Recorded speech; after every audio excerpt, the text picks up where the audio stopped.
Hello everyone, কেমন আছেন সবাই? আশা করি সবাই ভালো আছেন। নতুন একটা ভিডিও নিয়ে আপনার মমসের পক্ষ থেকে সবাইকে স্বাগতম। আমি আজকে পার্সেল আনপ্যাক করতে যাচ্ছি। পার্সেল আনপ্যাক করতে সবারই ভালো লাগে কম বেশি।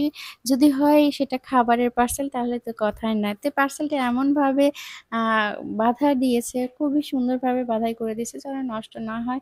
তো এর আগে আমি অনেকবার পার্সেল আনপ্যাক করেছি, যেহেতু এটা খাবারের পার্সেল, আমের পার্সেল।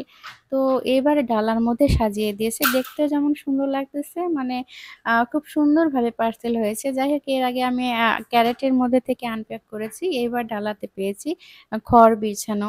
যাই হোক, অনেকেই জিজ্ঞেস করেছেন এই আমটা কোথা থেকে পাঠানো হয়েছে, খেতে কেমন, কত টাকা কেজি? তো যাই হোক, যেহেতু এটা মেয়ের বাবার বন্ধু পাঠিয়েছে তাহলে তো এটা গিফটের জিনিস, সেহেতু আমরা এর দামটা বলতে পারবো না। তো এর নামটা নাকি সুন্দরী আম। দেখতেও যেমন সুন্দর, খেতেও কিন্তু ঠিক তেমনই মজার ছিল। আর মাশাআল্লাহ এত সুন্দর একটা গন্ধ ছিল যা বলার মতো নয়। যাই হোক, আমার সাথে আমার মেয়েও খুব সাহায্য করতেছিল আমার কাজে। মাশাআল্লাহ আমার মেয়ের বয়স ১৫ মাস চলতেছে রানিং। সে টুকিটাকি সব কাজে বুঝে যায়, আমাকে হেল্প করার সাহায্য করে। সবাই অবশ্যই আমার মেয়ের জন্য বেশি বেশি করে দোয়া করবেন আর আমার পেজের সাথেই থাকবেন। তো শেষের দিকে যখন আমগুলো বের করতেছিলাম মনে হচ্ছে যে পাখির ভাষায় যেমন পাখি ডিম পেড়ে রাখে, তো ওরকম পাখির ভাষা হয়ে আছে।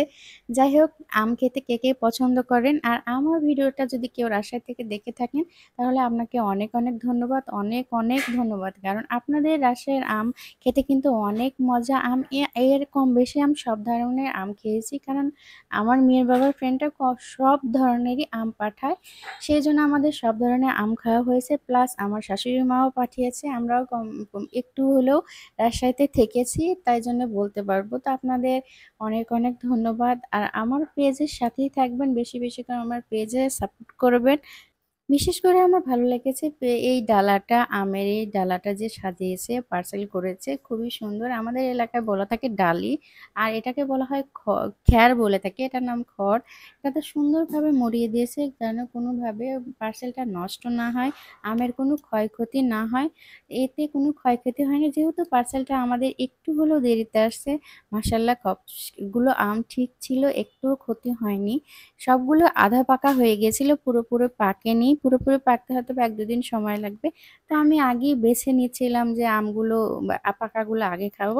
তার জন্য সবগুলো আম আমি ঠান্ডা করতে দিয়েছি। কারণ যেহেতু ২ দিন পার্সেল ছিল, গরম হয়ে গেছে আম। আর গরমে যদি সবগুলো একসাথে পেকে যায়, সবগুলো আম একসাথে খাওয়া আমাদের পক্ষে সম্ভব হবে না।